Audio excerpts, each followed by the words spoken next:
Welcome back to Calculated Risk, CFB by the Numbers with Tyler Shoemaker, myself, and Kelley Ford of K Ford Ratings. We are back. This is episode 2. Last week, we gave you guys an introduction of kind of who we are and what our purpose here is. And that's to bring you college football through the lens of our power ratings, our resume rankings, and the distinction between the two, as we talked about on the last episode. So, Kelley, I've been looking forward to this all week, getting ready. Week 0 is upon us. Football's here. The next Saturday we're going to have actual live games. So I'm excited to be back with you here. Yeah, man, me too. This was our final, it's our second, but it's our final kind of non-traditional one, right? Once the season gets going here, we're going to have 2 every single week. One, we're going to take a quick look backwards, and the second one, we're going to take a look forward at the upcoming game. So our next one, we're going to be looking forward to week 0, and then we're right into the mix every single week with that cadence. So I'm really excited. But yeah, like you said, it's important for us just to kind of set the foundation. I know, Tyler, you've just finalized your preseason numbers. I am very, very, very close. I spent all day on Sunday trying to get them there, and I just need a couple more hours on it, but I will be there, of course, by the time we get to week 0. So it's important for us, I think, to do this Power 5 preview, Group of 5 preview, I think, as well, coming up on a future episode. But yeah, man, I'm excited. It's going to be fun, and the 2023 season is nearly upon us. Yep, absolutely. And so with that, we wanted to kind of make some predictions here a little bit based on our ratings. So today we're going to talk about the Power 5 conference championship projected winners and some other teams that our numbers seem to indicate could be strong contenders to win the conference title. So with that, I'll let Kelley introduce the graphic here. If you're watching on YouTube, if you're listening on the pod, Kelley showing the graphic. So my projected Power 5 winners are Georgia in the SEC, Texas in the Big 12, Ohio State in the Big 10, USC in the Pac-12, and Florida State in the ACC. And Kelley, I'll let you introduce yours, and then we can kind of get into the how and why we got here. Yeah, for sure. And for those listening on podcast, we're going to give you everything and outline it, but I would highly encourage you to check out the YouTube, because these graphics, I do think, help paint the picture and give a little bit more context. So, Tyler, it's not surprising, we're both in the power rating business, and it's not surprising that we're coming to similar conclusions here. I'm with you on 4 out of these 5. In the SEC, I have Georgia. In the Big 12, I am projecting Texas. In the Big 10, I'm projecting Ohio State. In the Pac-12, USC. The difference between us here is you said you have Florida State in the ACC. I'm actually leaning Clemson at this point in the ACC. So 4 out of 5 the same. I'm taking Clemson in the ACC. You've got Florida State. But yeah, I'll kick it back to you to dive into some of these, Tyler, and your graphic up there, which looks really good. Yeah, thank you. I don't think anyone's going to question, how we arrived at our SEC champion, Georgia, back-to-back defending national champions, loaded again, super talented, just announced their starting quarterback. So I think they're going to roll. Their schedule is very easy. I've got them with the 53rd ranked strength of schedule, which is pretty weak, for one of these contending teams. So no question they were Georgia. I mean, anything jump out to you with Georgia are pretty straightforward. They're dominant. They play a light schedule, and we expect them to be back in Atlanta. Yeah, 87% chance to make it to the conference championship game. They're the best team in the country. They do play one of the lighter schedules in Power 5, like you said. So, no, really nothing for me to dive into there. They're going to get a test in the SEC championship game from, most likely Alabama or LSU. I know we're going to get into contenders in a bit, but that's going to be Georgia's biggest test to date. Will be in Atlanta, and then, of course, the CFP if they qualify for that. But during the regular season, my numbers currently, Tyler, have it as if I'm looking at it, 46% chance now for Georgia to go 12-0 during the regular season. So the Bulldogs are going to be looking good this year. Yeah, 46% is just absurd. Like you hear that and you don't think that that's very high, but like when we're talking probability to go undefeated, 46% is about as high as you'll see. Yeah, it's unreal. So moving on to the Big 12, I don't think this is all that surprising either. We both are aligned on Texas, really by similar margins here too. You've got Texas. You would favor Texas by 5.5 over Oklahoma. I would make that line, I think, 6.5. So we're right there in lockstep there on Texas. And again, I think we talked about this a little bit before. Like, if this is not the year for them, then when is? Because according to my ratings, you got Texas at a 20.6. Oklahoma's next at 14.7, and then you've got kind of a cluster here in the mid-teens. So like they're a touchdown better than everyone in the conference, by my numbers, and yours are right there close as well. So if they don't win the Big 12 this year, I don't know when they're going to. Yeah, I'm right there with you. Texas favored in every single game by my numbers, with the exception of a non-conference game going to Alabama in week 2. So I've got a 20% chance to win 11 plus regular season games. This is the most difficult schedule in the Big 12. Again, that's partially driven by that trip to Alabama, but Texas this is it. Power rated number 6 coming into the year. 5.5 point favorite on a neutral field versus any conference opponent they're going to play. Their closest spread during the regular season, other than the Red River Shootout, for me, I like them currently about 6 points at TCU in week 11. So yeah, it's Texas's last year in the Big 12. Everyone's always gunning for Texas every single year anyway. Everyone's definitely going to be gunning for them this year since it's their last year in the conference. So they're going to get everyone's best shot. Same with Oklahoma, but they are the most talented team. And in the preseason, they are big favorites in the Big 12, and there's a reason for that.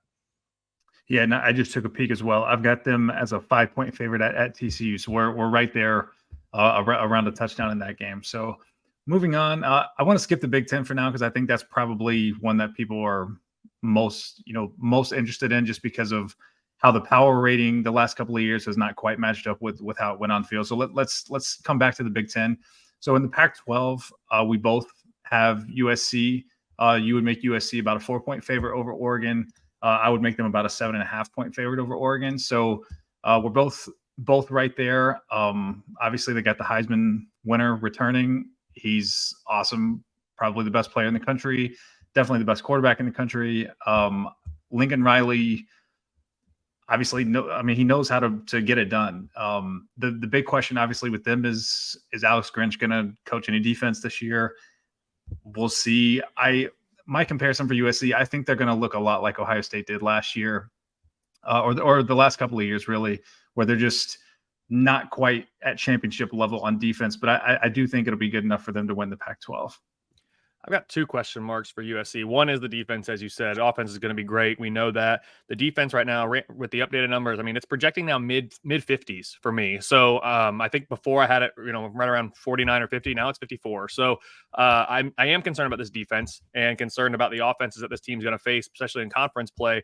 But the second thing for USC that's concerning is the first 6 games of the season, I don't have them as less than a 17-point favorite. I've got an 89% win expectancy or more in each of their first 6 games. And you look at their last 6, and other than a trip to Cal, I don't have it as more than, and UCLA, I guess, at the end of the year by 13, but I don't have it as more than an 8-point spread at Notre Dame, home to Utah, home to Washington, and at Oregon. So I'm going to favor the Trojans in all those. I have a pick them at Notre Dame right now, but it's, a little unlikely that they're going to finish the year undefeated. I've only got a 7% chance of 12-0. Most likely record is 10-2. So it'll come down to that round robin that they're going to play in the Pac-12 between, USC, Oregon, Utah, and Washington, and who's going to come out on top of that thing. And is anyone going to stub their toe in a game that we don't expect? So I do have some questions about USC, but like Texas, they are the most talented team in their conference, and I have a 67% chance that they're going to make it to Las Vegas. Yep.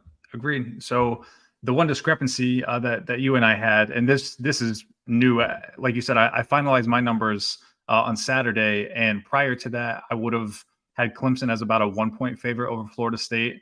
So Clemson would have been my pick for the ACC, but upon finalizing my numbers, I actually have Florida State as about a 4-point favorite on a neutral versus Clemson. So Florida State is my pick here. Makes me a little nervous. I don't trust them as much as I trust Clemson. Obviously, Clemson kind of has earned the benefit of the doubt over the last decade, whereas Florida State really hasn't. So I'm a little nervous about this, but again, like we say, and like we're going to say a million more times, the numbers are the numbers. So I'm gonna roll with Florida State here. I used that on someone on Twitter. I said the numbers, and just moved on. So I stole that, and I'm going to use it moving forward.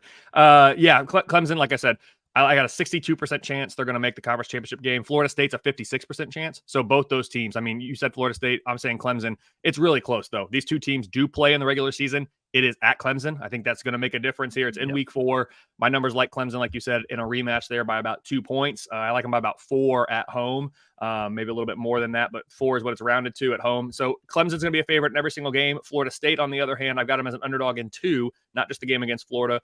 Not just a game against Clemson, but the game neutral site week 1 against LSU in Orlando. Again, that's a non-conference, so it won't matter for these purposes. But Florida State, this is a really good team, but Clemson, by my numbers, getting the edge. Defense is top 10. Offense is projecting top 20.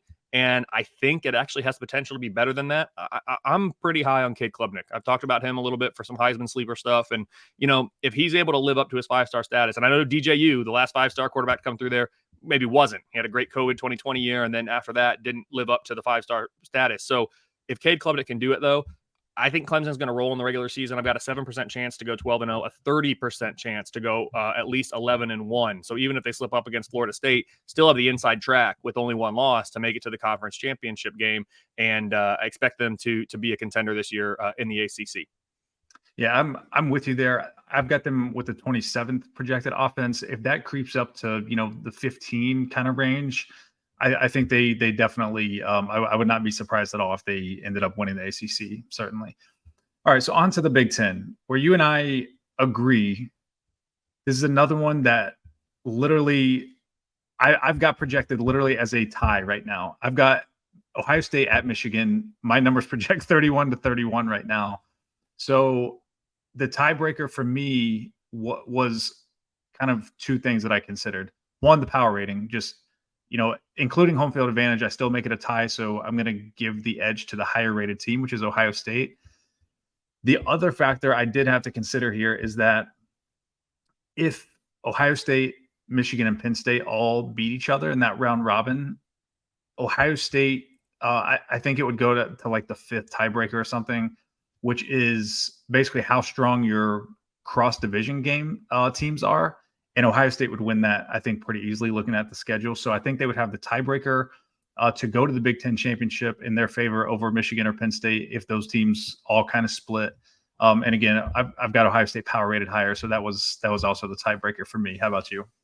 Yeah, for me, it's really not a tie. I've got Ohio State with a 56% chance to win the East, and Michigan's at 30%, with Penn State then at 13. So to me, I do have Ohio State as the better team here. The spread did come down in that game for me as I'd run the update here. It used to be Ohio State -3.5 at Michigan. Now it's Ohio State -3. So Michigan closed the gap by a half a point there. But yeah, I mean, I like Ohio State in the game at Michigan. How am I not going to pick them to win the Big Ten East? And then ultimately, I have them by about a 16-point favorite against projecting Wisconsin in the Big Ten championship game. So, yeah, I'm taking Ohio State. I know how the last 2 years have gone. I understand it. I get it. My numbers have liked Ohio State each of the last 2 years against Michigan. I know how that's gone. The numbers get it right more than they get it wrong, and that's why I have confidence in them. And so, yeah, Michigan's proved me wrong each of the last 2 years, and the Wolverines very well could do it again. As things stand right now, I'm taking Ohio State. Yep, right there with you. So I think with that, so that's going to wrap up our championship winners that we're projecting. Now we want to talk about contenders in each Power 5 conference and who might disrupt the apple cart here a little bit and come out. I don't want to call them dark horses because I mean if you're watching on YouTube, you see these logos of Alabama and LSU, and it, like those are not dark horse teams, but teams that we're not projecting to win their conference. So again, we'll start in the SEC.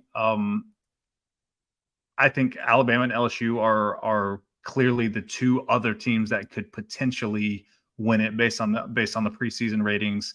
Not a whole lot of explanation needed there. I mean, Alabama is Alabama. I've got them as the number 1 most talented team in their 4-year weighted talent rating. LSU, I mean, Brian Kelley went to the SEC championship in year 1. They return a lot, and Brian Kelley can coach some football. So if LSU comes out of the West, and takes their shot at Georgia again, we'll see. But I do think these are the two teams, the only other two teams in the SEC that have a realistic chance to win. Yeah, absolutely. If you're watching on YouTube, you can see the graphic that Tyler mentioned there. I put up, he has a good graphic of all his contenders and kind of their power rating versus what conference they're in with a big logo. What I've done is snipped from my projected standings and showing anyone that has at least a 10% chance to make the conference championship game by my numbers. Georgia sitting there, of course, as the favorite with 87. Tennessee sneaks in. They do have a 10% chance to win the East. But to me, yes, the big challengers to Georgia are going to be Alabama or LSU. I have Alabama as the favorite, 64% chance to make it to that game, whereas LSU's at 31. That's driven largely by the fact that Alabama plays LSU and it's in Tuscaloosa. So I like Alabama in that game by about 8 points. Alabama does have a very difficult schedule, top 5 most difficult in the entire country. LSU's not far behind. It's a top 10 most difficult schedule in the country. Only one game that I'm projecting LSU to be an underdog, and that is, of course, the game at Alabama. But because that game is in Alabama, because it's a revenge game for Alabama, and for the reasons you mentioned, their talent rating is better, their recent recruiting is better, I'm taking Alabama in that game. Does not mean that they can't lose that game to LSU or not make it to Atlanta. We just saw last year Brian Kelley get there in year one, as you said. So not going to be surprised. But right now, I'm making Alabama my favorite to kind of challenge Georgia in Atlanta. Yeah, so pretty much more of the same there in the SEC from what we've grown accustomed to. Moving on to the Big 12, again, Texas has a sizable gap over the rest of the conference in terms of their power rating. But like I mentioned earlier, Oklahoma and Kansas State they're the next two, and by my estimation, really the only other two that I can see really winning it. I know, TCU went to the national championship game last year. They didn't win the Big 12 last year. I think they're probably due for some regression. I just don't think they're quite at the level of these other teams. Oklahoma is interesting to me because obviously they had a really down year last year by their standards, and now they're right back, power rated number 2 by my numbers in the Big 12. So I'm curious to see if they can actually, kind of live up to this contender status that the numbers seem to think they have. Kelley, what do you think here on Oklahoma and Kansas State? And are there any other Big 12 teams that you think deserve to be mentioned here? Yeah, Oklahoma and Kansas State do come up number 2 and number 3 in my projected standings. Oklahoma, a sizable number 2. So if we're looking at average projected conference wins, Texas at 7.2, Oklahoma at 6.4, and then third is Kansas State at 5.3. So Kansas State is almost 2 full games behind Texas and more than a full game behind Oklahoma. So I've talked about this before, though. My numbers are projecting Texas to beat Oklahoma in the Big 12 championship game. I think one of those two teams will make it there, and I'm leaning Texas, but I really don't think both will because of just recent history and what we've seen and everybody gunning for Texas and Oklahoma this year in the Big 12 as they're on their way out the door. So one spot between those two, one spot's going to go somewhere else. To me, it's most likely between Kansas State, TCU, and Texas Tech. I have Baylor and UCF still on the graphic there. Baylor with an 11% chance to make it to Arlington, UCF with 10. So, they could both get there. I mean, with a 1 in 10 chance essentially for each of them. But I think one of the other two spots is going to go to Kansas State, TCU, Texas Tech. I don't have a strong lean. The numbers lean Kansas State, 18% chance, TCU 15, Texas Tech 14. But they're all bunched up. They're right there power rating wise, number 20, number 21, and number 22 in my power ratings. Like they are all right next to each other. Kansas State, a smidge behind TCU. I mean, by tenths of a football point per game, but they have an easier schedule in conference than the Horned Frogs. And that's why I'm giving Kansas State the edge there to kind of have that inside track to challenge Texas and Oklahoma the most. Yep, that makes sense. And my numbers are pretty similar as well in terms of projected conference wins and strength of schedule there. So I agree with everything that you said there. Moving on to the Big Ten, again, we discussed how close this is, particularly between Ohio State and Michigan, but also Penn State projects to take a little bit of a leap this year. Not as I don't have them projected to take quite the leap that some do. They did improve over last year by about a half point in my power ratings. Again, I'm willing to be wrong here. If Drew Aller comes out of the gate and lights it up, that will obviously improve their offensive rating because that's the side of the ball that is holding them back from being quite as highly rated as Michigan or Ohio State. But I do think Penn State has a chance. They do get Michigan at home, where I project Michigan to be about a 3-point favorite.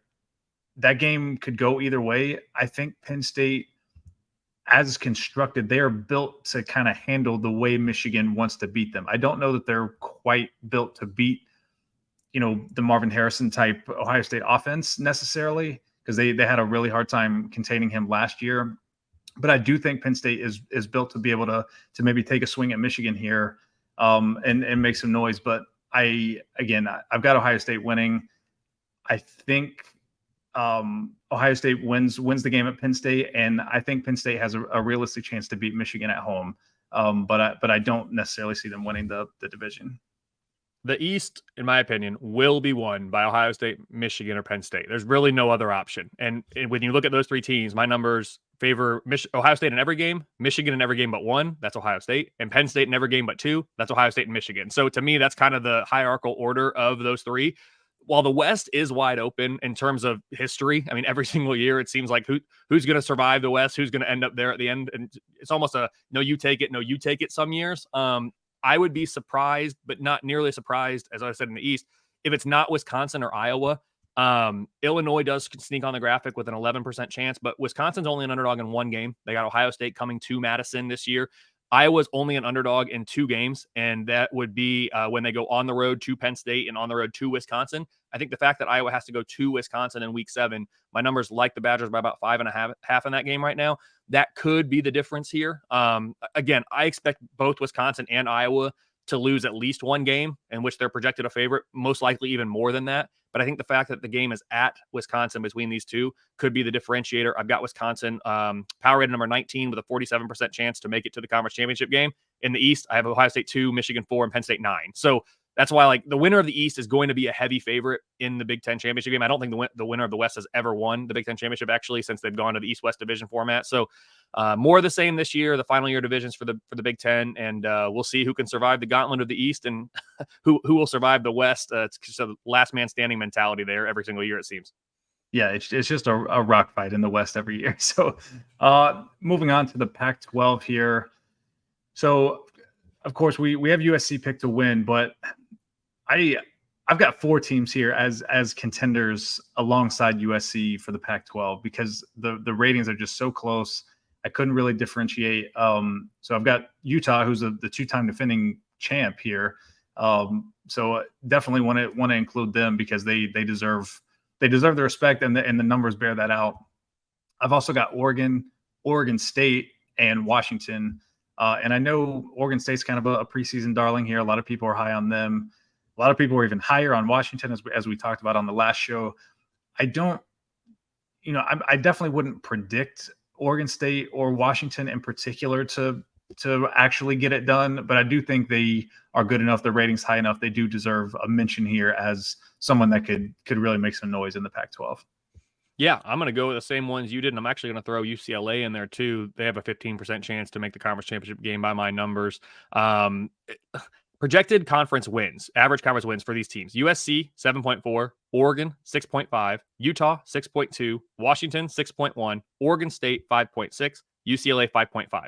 All 6 of those teams are projecting within 2 conference wins of each other, of the top.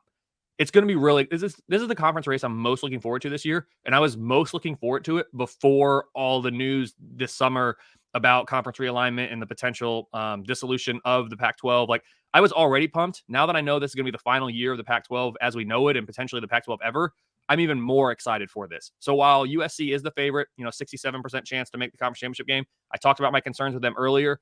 Oregon with a 40%, Utah 30, Washington 28, Oregon State 18, UCLA 15. All these teams power rated within the top 30 or so. It's going to be a really, really fun year. And we talked about the round robin. USC, Oregon, Utah, Washington all have to play each other. I think the 2 conference championship game participants are going to come out of that 4, but Oregon State and UCLA make it on the list just in case they surprise and win a couple games they're not expected to, and maybe the contenders in front of them fall in a couple games that we don't expect. Yeah, absolutely. I agree 100%. I can't wait to watch Pac-12 after dark here on the East Coast because it's going to be so much fun. I hate, to an extent that it's the last year of the Pac-12, but it is going to be so much fun. They're definitely going to go out with a bang this year for sure. So our last conference contender here, ACC. I think we both of our numbers kind of bear this out. It's a 2-horse race. It's Clemson and Florida State. Again, we're split on this as to who's going to win it, but we both agree who the 2 best teams are. I don't have anyone really even in the vicinity of these 2 teams. North Carolina is my 3rd rated ACC team, but they're well below these 2. So as far as TSI is concerned, it's Clemson or Florida State for the ACC crown. Yeah, from a realistic standpoint, that's where I am too. By my little rule that I put in, I've got Louisville, North Carolina, and Pitt all on the graphic. Louisville with a 22% chance to make the conference championship, North Carolina 21%, and Pitt 12%. Louisville's on there because their schedule is the second easiest in all of the Power 5. Only Boston College has an easier Power 5 schedule than Louisville by my numbers. They've actually snuck ahead of North Carolina now just by 1% in the chances to make the conference championship game. Even though Louisville's power rated 39 and North Carolina's 23, that's how easy Louisville's schedule is. North Carolina does not have to play Florida State. I think that's worth noting here. They do have to go to Clemson in week 12, but that's currently the only game in which my numbers make North Carolina an underdog. The next closest is a pick'em in week 4 at Pitt, another team that shows up at the bottom of my graphic there. So yes, realistically, it's a Clemson Florida State show. If one of them's going to lose a game because they play each other. If that team that loses that game also trips up somewhere else, and now they have 2 conference losses, it does open the door for a Louisville or a North Carolina. I talked about North Carolina only having to play Clemson, not Florida State. Louisville doesn't have to play either of those teams, and they also avoid North Carolina as well. Like, their schedule, not just overall, but in the conference, is so easy. That's why you have to, in my mind, have Louisville kind of in that next tier of teams ready to pounce. Because if they just take care of business in the games they're supposed to and pull off an upset or two, they're going to be right there because the schedule's not that difficult. So power rated 39 is probably the lowest of any contender that I have as I quickly scan the graphic. Yes, it is. No other contender is power rated as low as Louisville, but it's largely due to that schedule. But it's Clemson, Florida State, unless we get some big upsets. Yeah, selfishly, I am glad to hear you say this about Louisville because I've I've already bet them week 1 against Georgia Tech. Like, I feel like I'm way higher than the market on Louisville, but I mean, judging, you've got them at 39. I just looked, I've got them at 33. So like, we're pretty close there. So that makes me feel even better about my Louisville position here. What'd you get that week 1 line at? It was 7.5 and I bought to 7. Yeah, I like Louisville. I like the key number. Yeah, I like Louisville right now by 8.5. So I'd say 1.5 of value there. Nice. Okay. Well, that makes me feel good. And just one other note here, as I'm scanning the graphic as well, UCF in the Big 12. I didn't include them in my contenders, but they were kind of right there at the bottom of that bunch. So I'm glad we're kind of in lockstep there. So one observation I have noticed here, and then we'll get out of here, but I've noticed the market seems to be lower than my numbers on the new Big 12 teams that are coming over from the AAC. So have you looked into that? Have you noticed how your numbers compare to the market on BYU, Houston, UCF, and Cincinnati? I don't do a ton of comparing with the market. I do, here and there. Really, once the season gets going, to look at my projected lines and compare. I really don't too much in the preseason. But as I'm looking at it right now, I think I'm kind of low on the 4 teams coming in. UCF is the only one that I really expect to make some noise potentially in their first year in the Big 12. I have UCF power rated number 33, Cincinnati's 57, BYU's 59, and Houston's 61. So I am not projecting really any of those other 3 to finish in the top half of the conference standings. Most likely, at least one of them will, because that's how these things go. But UCF to me has the best chance, and I think these teams are going to struggle a little bit in their first year of a transition. And it's not necessarily just because they're transitioning. I think we're hitting some of these. This is happening for some of these programs at suboptimal times. I mean, Cincinnati's coming off, some of the best years they've ever had in their history. Houston's got a lot going on that they're trying to transition. I feel very good about Houston moving forward with their position in the Big 12 now and being able to recruit that state of Texas. And then BYU, of course, transitioning from an independent to a conference schedule. It's going to take some time. And they're going to be in a better position next year when we welcome in how many more new Big 12 teams too, right? Is it 4 more next year? So, I mean, they're the new kids on the block for 1 year, and then you've got 4 more that are coming in. So, I don't really know. I guess the market you say is a little lower on them. I think I am too. So maybe I'm in line with the market. Maybe the market's even more than that. I'm not sure, but yeah, UCF to me of the 4 is definitely the biggest contender right out of the gate. Yeah. The interesting thing with UCF last thing, I noticed UCF's a 35-point favorite in week 1 against Kent State. I feel like I'm like crazy high on UCF in terms of like their win total and things like that, but I still my projection on that game is only like 26 or something. So it's just weird how the numbers work out sometimes between power ratings and what the market says. But Kelley, this has been fun. We will get to our group of 5 conference championship picks later this week, and then we will get into some live games and talking about what we saw and what's coming up. So make sure you're subscribed on YouTube at the Saturday Glory channel. We've got a lot of cool stuff. There's a daily college football show there. Obviously, you'll have us here at Calculated Risk. We're now on all podcast platforms, Spotify, Apple, all that. So make sure you subscribe. Follow Kelley on Twitter at KFordRatings. Follow me at TShoeIndex, and we will catch you next time.